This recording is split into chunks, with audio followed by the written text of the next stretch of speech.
अस्सलाम वालेकुम Pakistan, this is मलिया Hashmi watching my YouTube channel. नाज़रीन, पाकिस्तान के साबिक army chief general Qamar Javed Bajwa जो कल तक आर्मी चीफ थे और आज साबिक हो चुके हैं, यही इंसान का मसला है कि वो भूल जाता है कि उसको एक ना एक दिन साबिक जरूर होना है। जिंदा रहे तो साबिक, जब हम मर जाएंगे तो मरहूम कहलाएंगे। और जो याद रखा जाएगा वो सिर्फ ये कि हमारा कॉन्डक्ट कैसा था, हमारे आमाल क्या थे, हम क्या लेगेसी छोड़कर गए। और बाजवा साहब एक बहुत ही खतरनाक लेगेसी छोड़कर गए हैं कि जहां पाकिस्तान की फौज और अवाम के दरमियान इतनी बड़ी खलीज हायल कर गए हैं, इतना स्ट्रॉन्ग ट्रस्ट डेफिसिट छोड़ गए हैं कि जिसको पुर करना, जिसको ठीक करना, जिसको एक पुरएतमाद ताल्लुक में दोबारा से कन्वर्ट करना, नए आर्मी चीफ के कंधों पर बड़ी भारी जिम्मेदारी आन पड़ी है। और मुझे यकीन है कि इंशाल्लाह वो इस जिम्मेदारी को भरपूर तरीके से निभाएंगे। बाजवा साहब ने जो जो गलतियां की उनको रिवर्स करेंगे इंशाल्लाह। ये मुझे काफी उम्मीद है कि इंशाल्लाह ऐसा होगा। लेकिन सवाल ये पैदा होता है कि बहुत से लोग सोशल मीडिया पर ये बात कर रहे हैं कि नए आर्मी चीफ तो बाजवा साहब की टीम का ही हिस्सा थे, तो आपको उनसे क्यों इतनी अच्छी उम्मीद है? या शायद आप नए आर्मी चीफ की खुशामद कर रही हैं कि नया आर्मी चीफ आ गया तो आप उसको अच्छा कह रही हैं। तो मैं आज जरा ये अवाम के सारे एक एक करके सवालों के जवाब दूंगी। जनरल फैज पर नून लीग क्यों बहुत ज्यादा हमले करती थी, और क्या जनरल फैज को वाकई इमरान खान के साथ उनका वाकई को बहुत गहरा ताल्लुक था कि वो वाकई चीफ बनने के उम्मीदवार थे। इमरान खान ने उनको चीफ बनाने का वादा कर रखा था या फिर किसी और ने? और जनरल फैज ने अर्ली रिटायरमेंट क्यों ली? होने को तो जब से जनरल आसिम मुनीर साहब का अनाउंस किया गया कि वो अगले आर्मी चीफ होंगे और प्रेसिडेंट साहब ने उस समरी पर साइन भी कर दिए और ये मामला तय पा गया कि अब ये रेस खत्म हो गई, नए आर्मी चीफ आसिम मुनीर ही होंगे, तो इस पर जनरल अजहर अब्बास और जनरल फैज के इस्तीफों की खबर गर्दिश करने लगी, जो बाद बात कंफर्म भी हो गई। जनरल फैज को खास तौर पर चूंकि सियासी हलकों में बहुत ज्यादा डिस्कस किया जा रहा है पिछले 5-6 साल से, अजहर अब्बास साहब को सियासी हलकों में इतना नहीं जाना जाता। हाँ, ये जरूर है कि उनके हवाले से एक तासुर कायम किया गया कि वो भी इमरान खान के खिलाफ थे। और जनरल आमिर, जिनको जरदारी साहब मुबैना तौर पर बनवाना चाहते थे आर्मी चीफ, वो भी बहुत सख्त इमरान खान मुखालिफ बताए जाते हैं। और उनके हवाले से तो ये भी बात की जाती थी कि वो तो बड़े सख्त गिर आर्मी चीफ होते अगर वो आते। तो ये नाज़रीन, जनरल फैज का अर्ली रिटायरमेंट ले लेना और इमरान खान के साथ इनका क्या ताल्लुक था, क्यों ये कहा जाता है कि इमरान खान इनको आर्मी चीफ बनाना चाहते थे, जबकि वो कैटेगोरिकली डिनाई करते हैं कि ऐसा कुछ भी नहीं था। और बाजवा साहब के साथ जनरल फैज की क्या इक्वेशन थी, कुछ तो मैंने आपको कल के प्रोग्राम में बताया था कि पैनमा केस में जब नवाज शरीफ बुरी तरह से फंस चुके थे, तो चूंकि जनरल बाजवा को आउट ऑफ टर्न लाए थे नवाज शरीफ, बड़ा एहसान करके लाए थे, और ये एहसान बाजवा साहब से ज्यादा उनके ससुर पर किया गया था, जनरल एजाज अमजद पर, जिन्होंने जुबान दी थी कि बिल्कुल ताबेदार है जी, फर्मा बरदार है, फिक्र ना करो तुसी। तो ऐसे में जनरल बाजवा पैनमा केस से नवाज शरीफ साहब को नहीं बचा सके और जनरल फैज उस वक्त डीजीसी होते थे और उनको भिजवाया गया था। अरशद शरीफ, मोहित पीरजादा और 1-2 और सीनियर सहाफियों के साथ मुलाकात करवाई गई और उनको ये पैगाम दिया गया कि आप पैनमा केस पे ज्यादा बात ना करें, बस इसको दबा दें, छोड़ें। तो अरशद शरीफ ने घर आते ही ट्वीट की थी बड़े गुस्से से कि जनरल फैज कौन होते हैं हमें मना करने वाले कि आप इस पे बात ना करें, जिनसे सवाल किया जा रहा है करप्शन का वो जवाब दें। उस पे जनरल फैज को फिर बाजवा साहब ने साइड पे हटा दिया इस बात से, और खुद भी साइड पर हट गए और उनको समझ आ गया कि हमारा इदारा भी इस वक्त करप्शन के खिलाफ खड़ा हो चुका है, माहौल भी ऐसा बन चुका है, इमरान खान पैनमा पे बहुत शोर मचा रहे हैं। और अरशद शरीफ सबसे ज्यादा, आपको याद होगा, पैनमा पे डॉक्यूमेंट्स के साथ साथ वो सारी प्रोग्राम्स करते थे, बहुत उन्होंने एजुकेट किया पाकिस्तानी अवाम को पैनमा केस पर। तो अरशद शरीफ को इस पर जितना क्रेडिट दिया जाए माशाल्लाह वो कम है कि वो शख्स पाकिस्तानी अवाम को करप्शन के खिलाफ पूरी तरह से एक एक चीज सिखा कर गया कि आपने यूं आवाज उठानी है करप्शन के खिलाफ, और सारे सबूत देकर गया। तो यहां से नून लीग का सख्त किस्म की दुश्मनी शुरू हो गई अरशद शरीफ के साथ। और चूंकि बाजवा साहब बचा नहीं सके नवाज शरीफ को, वहां से इन्होंने खुल के तनकीद शुरू कर दी फौज पे। चूंकि बाजवा साहब के बहुत क्लोज थे जनरल फैज, तो उन पर भी तनकीद की गई। और फिर ये कि आसिम मुनीर जो थे वो सबके साथ बना के रखते थे, वो किसी भी एक, जिस तरह बाजवा साहब उनके बॉस जरूर थे लेकिन वो एक हद तक बना के रखते थे, वो उनको खुश करने के लिए आउट ऑफ द वे जाके बहुत उल्टी सीधी हरकतें नहीं करते थे। हुआ कुछ यूं, जिस तरह आपने देखा कि पिछले 8 माह में नवाज शरीफ को खुश करने के लिए बाजवा साहब ने एड़ी चोटी का जोर लगा दिया। इसमें से आई एम प्रीटी श्योर कि जो तशद्दुद और ये जो कुछ वाहियात हरकतें की गई हैं हमारे मुल्क में पिछले 8 महीनों में, आई एम प्रीटी श्योर इसमें बहुत सारा कुछ नवाज शरीफ ने अपने मुंह से बोल के फरमाइश नहीं की होगी। लेकिन चूंकि बाजवा साहब ने उनको खुश करना था और बताना था कि सरकार माफ कर दें, गलती हो गई, आपको जेल जाना पड़ गया, उस वक्त हम आपको नहीं बचा सके, अदालतें आपको दे गई सजा, माफ कर दें, उस वक्त कुछ नहीं हो सका, तो अब हम आपको खुश करने के लिए देखें कि इनको कितना रगड़ा लग रहा है। लेकिन नवाज शरीफ चूंकि इनको जान गए थे कि इन्होंने धोखा किया है और जिस तरह फर्मा बरदार रहने का वादा किया गया था वैसे नहीं रहे। ये भी कैसी आयरनी है कि माफिया की फर्मा बरदारी करे हमारा सिपा सालार, कितने अफसोस की बात है। तो नवाज शरीफ तय कर चुके थे कि इस बंदे को एक्सटेंशन नहीं देनी। फिर बाजवा साहब ने क्या किया, जनरल फैज की भी अर्ली रिटायरमेंट पे आते हैं कि उसकी क्या वजूहत थी, लेकिन जरा बाजवा साहब को मैं आपको बताऊं, इन्होंने चूंकि देख लिया कि अब ये रिजीम चेंज पे सारे बड़े सहाफी और तगड़े सहाफी, जो सारे नैरेटिव बनाने वाले लोग जिन पे अवाम ट्रस्ट करती है, और सबसे ज्यादा तो इसमें अरशद शरीफ थे, इमरान रियाज खान और ये सब लोग, ये तो सवाल कर रहे हैं रिजीम चेंज पे, तो ये क्या हरकत हो गई।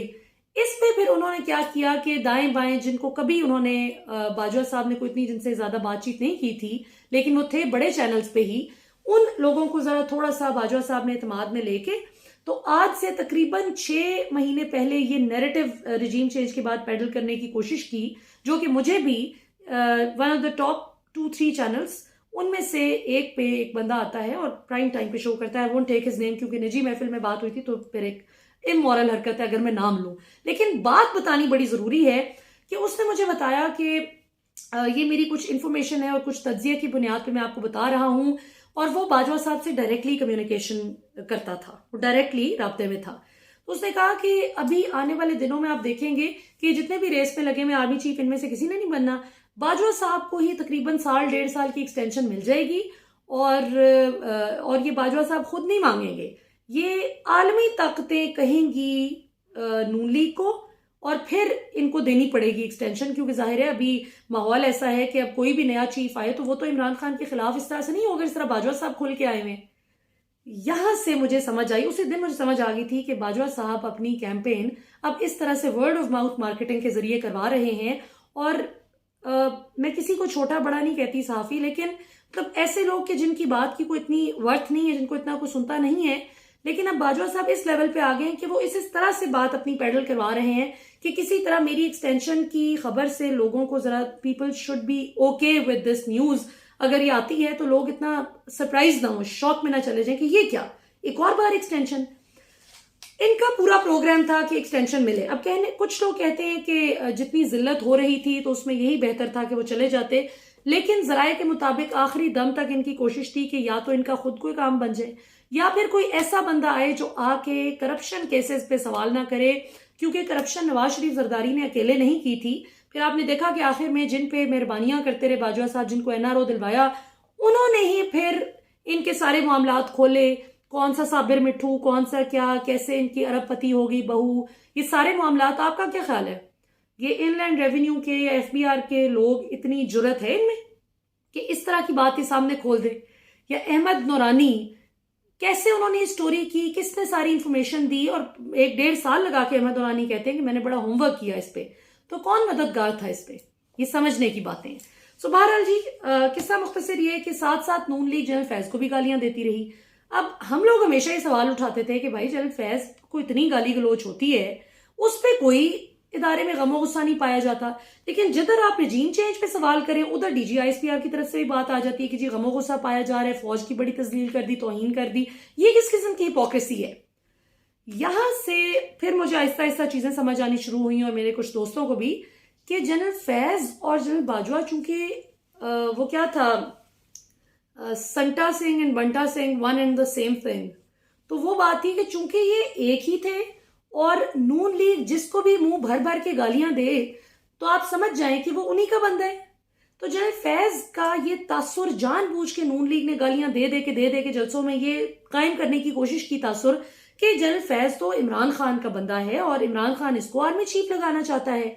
इमरान खान के फरिश्तों को भी खबर नहीं थी कि इस तरह का कोई आगे हो सकता है। हाँ, ये जरूर था कि इमरान खान को लगता था कि बतौर डीजीआई वो बहुत अच्छा काम करें, क्योंकि अफगानिस्तान के साथ जो मामला थे जनरल फैज ने he did an exceptionally good job. Afghanistan का जो इशू था जब वो यूएस फोर्सेस विड्रॉ कर रही थी वहां से, तो उसमें चूंकि जनरल फैज बतौर डीजीआई एक्सेलेंट सर्विसेज थी इनकी, इन्होंने अपनी बड़ी अच्छी पीआर बना रखी थी अफगानिस्तान में भी, तो इनको बहुत सारी इनसाइड इंफॉर्मेशन भी मिल रही थी। तो इमरान खान का ख्याल था कि ये जरा मामला थोड़ा सा और सेटल हो जाए, उसके बाद जनरल फैज को जहां भी लगाने बाजवा साहब ने लगाए। लेकिन बाजवा साहब ने कहा कि फिर कल को ये आर्मी चीफ की दौड़ में नहीं होगा, ये देख लें। तो इमरान खान ने कहा कि मेरी वजह से तो नहीं इसका करियर मुतासिर होना चाहिए, कल को ये बने या ना बने, ये तो नहीं होना चाहिए कि मैंने इनको डीजीआई के ओहदे पे ज्यादा देर रखा तो इस वजह से ये रेस में नहीं शामिल हो सके, तो कोई वेवर मिल जाए। तो बाजवा साहब ने कहा नहीं, फौज में वेवर वगैरह का कोई कॉन्सेप्ट नहीं है, तो इनको रिलीज ही करना पड़ेगा, इस ओहदे को छोड़ना पड़ेगा, he have to let go of this post. अच्छा, फैज साहब को भी हटाया गया लेकिन डीजीआई के ओहदे से, लेकिन अभी थोड़ा सा पीछे आए, जनरल आसिम मुनीर को भी तो हटाया था डीजीआई के ओहदे से और इनको गुजरांवाला का कोर कमांडर लगाया था, जिस वक्त जनरल फैज को डीजीसी से डीजीआई लगाया गया।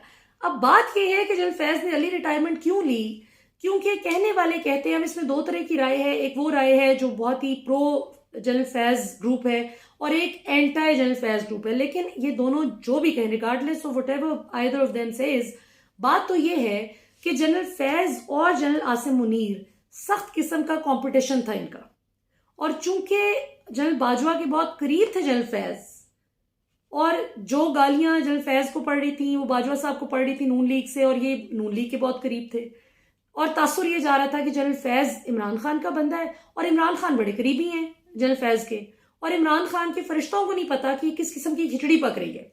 लेकिन चूंकि एक चाल वो चलते हैं और एक तदबीर अल्लाह करता है, बेशक अल्लाह बेहतरीन तदबीर करने वाला, हिकमत वाला है, ये कुरान पाक के अल्फाज है।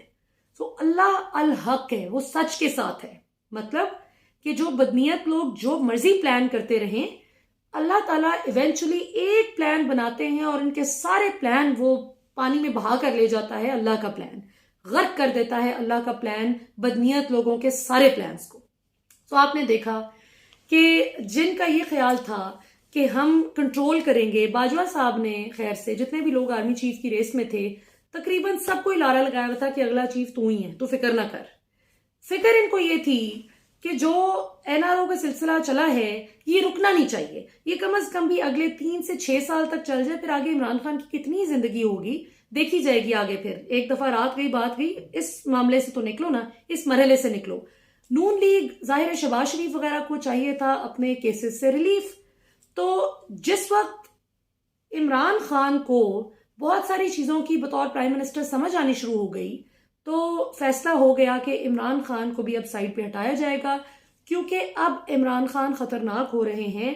एक तो महंगाई का नैरेटिव मीडिया पे जाहिर है कि बहुत सा पैसा इमरान खान के सियासी मुखालिफिन की तरफ से फेंका गया और ये बनाया गया, कंस्ट्रक्ट किया गया बाकायदा बयानिया कि इतनी महंगाई हो गई है कि बस अब तो गरीब का जीना मुश्किल है। जबकि हालात उस वक्त क्या थे कि लोगों को रोजगार भी मिल रहा था माशाल्लाह, बिजली के बिल जो भी था लोग दे पा रहे थे, खाना खा रहे थे, स्कूल फी पे कर रहे थे। आज लोग अपने बिजली के कनेक्शंस कटवा बैठे हैं कि पहले से 4-4 गुना ज्यादा बिल आ रहा है। जिसका 20,000 आता था आज वो 70,000 पे है, 30,000 आता था वो लाख रुपए में बिल आ रहा है। तो ये हालात जब हो गए तो मीडिया खामोश हो गया, मीडिया की जुबान बिल्कुल बंद हो गई। अब लोगों ने यहाँ पे हिपोक्रेसी पकड़नी शुरू कर दी, सोशल मीडिया ने इनकी सारी घटिया मीडिया कैंपेन्स तहस नहस करके रख दी और इनकी सारी हिपोक्रेसी एक्सपोज हो गई कि अगर अंडे फर्ज किया कि 150 रुपए दर्जन इमरान खान के दौर में 130 रुपए दर्जन महंगे थे, तो आज 300 रुपए दर्जन, 280 रुपए दर्जन, 320 रुपए दर्जन सस्ते हैं। आज मीडिया उस पर बात नहीं करता है। मैं एक फर्जी आपको रेट बता रही हूँ, एग्जैक्ट रेट की बात नहीं कर रही। जैसे आज मुर्गी खरीदी मैंने, 300 रुपए किलो मुर्गी का रेट था। इमरान खान दौर में वो 200 रुपए किलो भी बहुत ज्यादा थी मीडिया की नजर में, लेकिन आज 300 रुपए किलो भी बिल्कुल ठीक है, क्योंकि खाता है तो खिलाता भी है।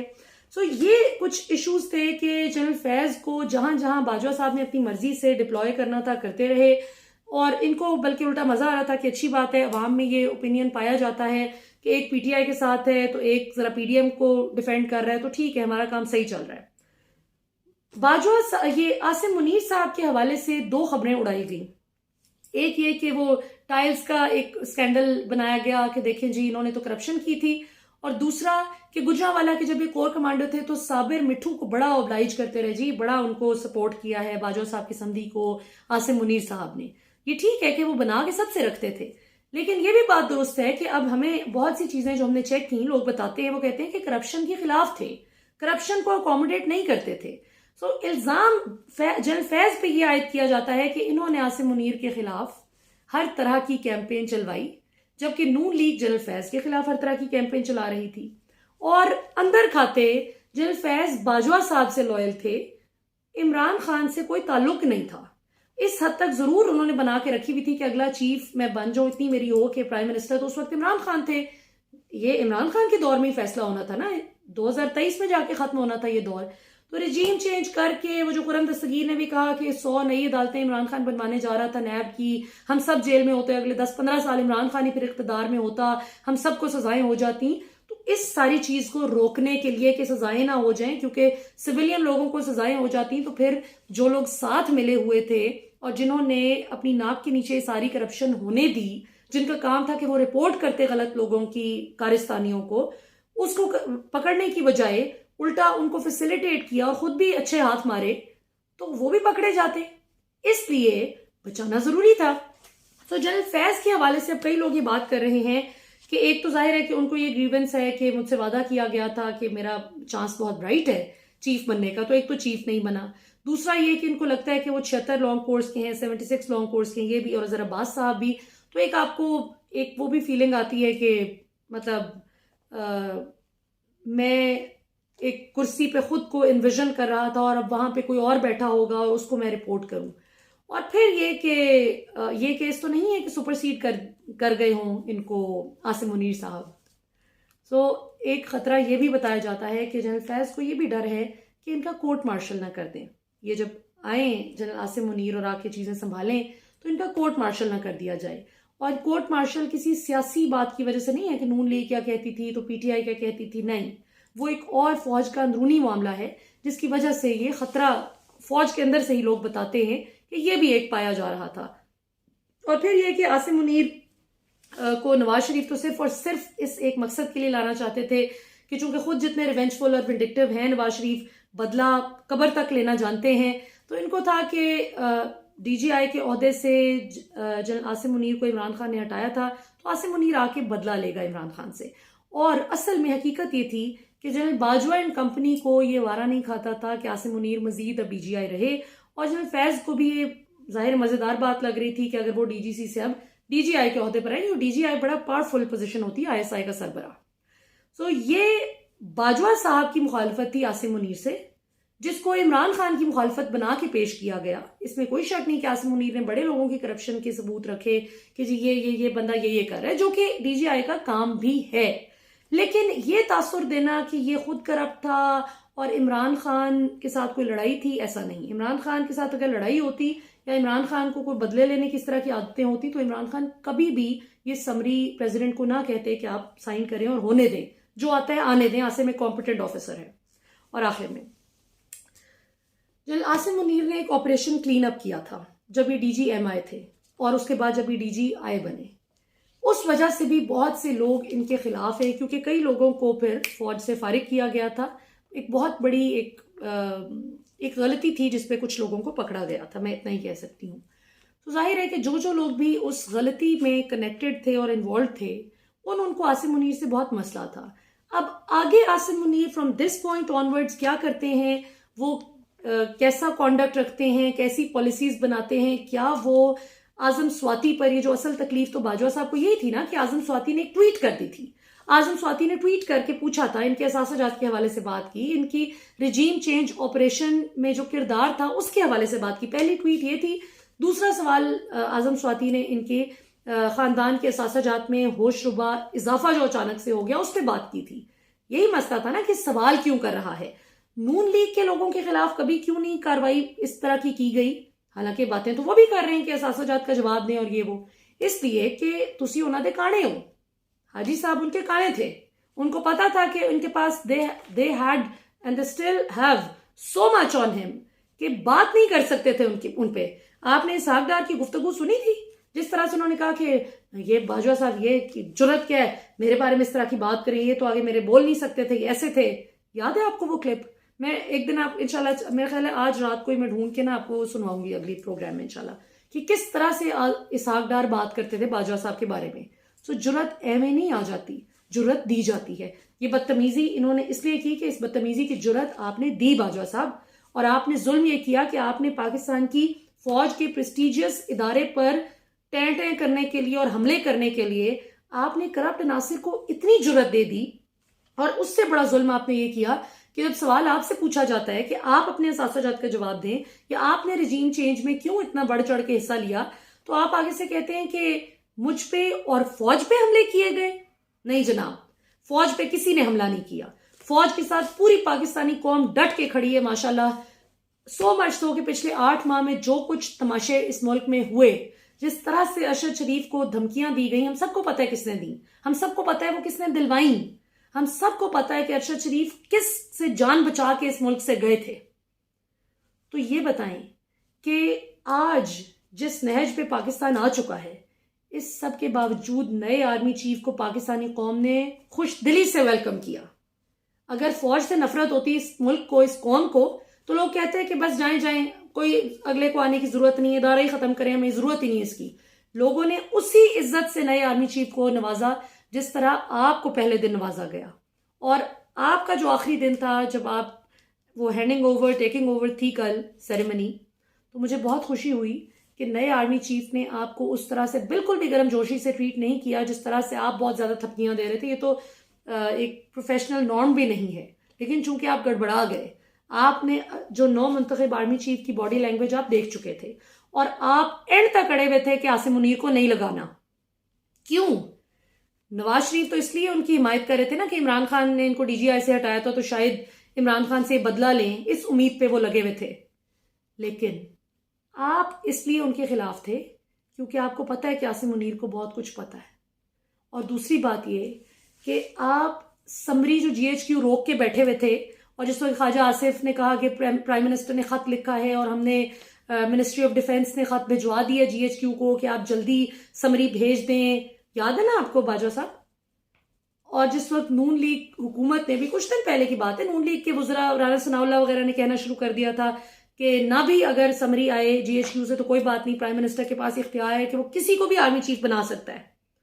और ये जो बात करते शाहिद खाकान अब्बासी वगैरह तो कहते थे ना, जो अहल होगा उसको लाया जाए वरना मामला अदालत में जाएगा। क्यों कर रहे थे? इन सब का ख्याल था कि इमरान खान नहीं मानेंगे आसिम मुनीर पे, लेकिन इमरान खान ने मास्टर स्ट्रोक खेल दिया।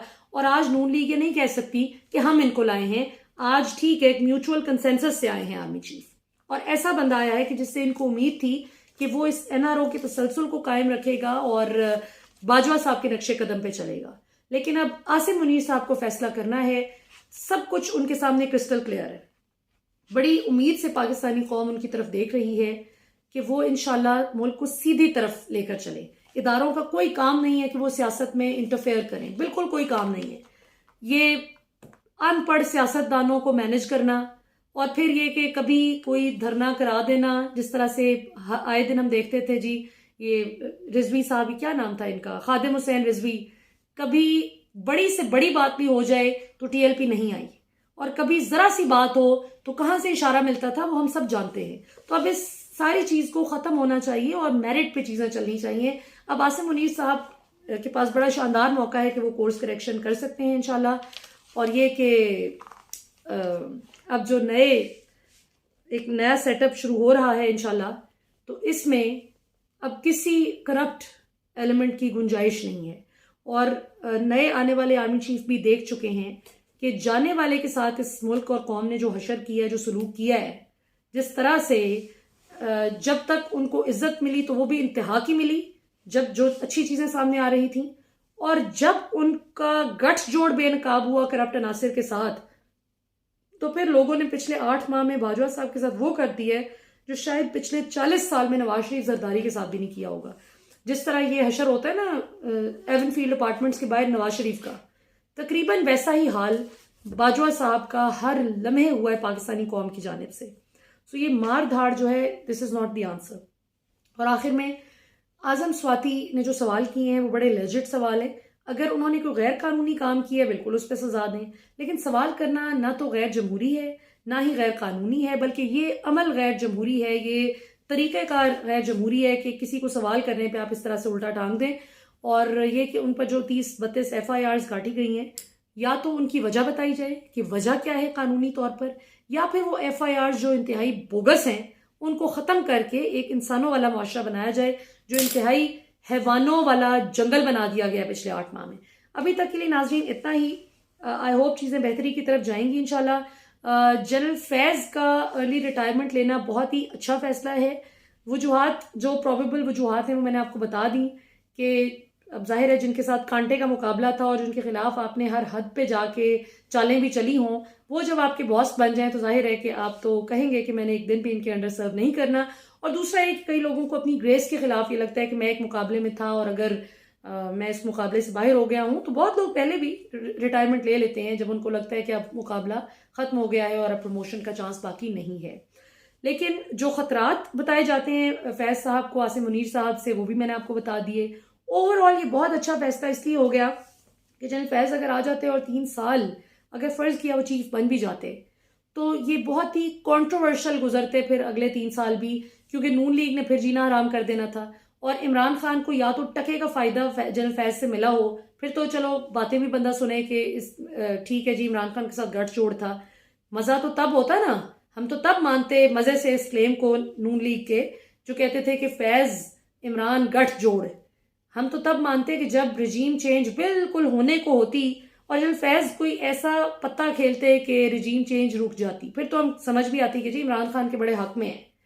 तो अगर रिजीम चेंज भी नहीं रोकी और बाजवा साहब के साथ हर चीज में बराबर के शरीक रहे और बाजवा साहब बेहतर से बेहतर जगहों पर लेकर जाते रहे, और आखिर में थोड़ा सा जो इख्तलाफ भी था इनका बाजवा साहब से कुछ हद तक जो बताया जाता है वो इमरान खान दौर में जो था वो ये था कि ये खान साहब से अपनी एक इक्वेशन सीधी करने के चक्कर में थे कि मैं अगला चीफ बन सकूं।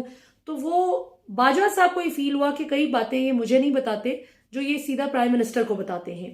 तो ये एक थोड़ी सी इनसिक्योरिटी वाला मामला आपस में जरूर था, लेकिन कोई ये ना कहे कि एक दूसरे के दुश्मन थे। ये बिल्कुल सेम पेज पे थे, कोई प्रो इमरान खान नहीं थे। उन्होंने सिर्फ नौकरी की थी जनरल फैज ने, और ये बहुत अच्छा हो गया कि वो क्या कहते हैं क्या है, गुनाह बेलज्जत। तो ये बिल्कुल एक गुनाह बेलज्जत की सी बात होती कि इमरान खान अगर बतौर प्राइम मिनिस्टर जनरल फैज को लगा भी देते और काम फिर वही होते जो पिछले 8 माह में हुए, फिर बहुत आवाम के लिए शॉकिंग बात होती। तो इसलिए नाज़रीन अभी तक के लिए इतना ही। इंशाल्लाह आपसे अगले प्रोग्राम में फिर मुलाकात होगी। आई होप मैंने सारी चीज़ समराइज कर दी है। इंशाल्लाह सी यू नेक्स्ट टाइम। पाकिस्तान जिंदाबाद।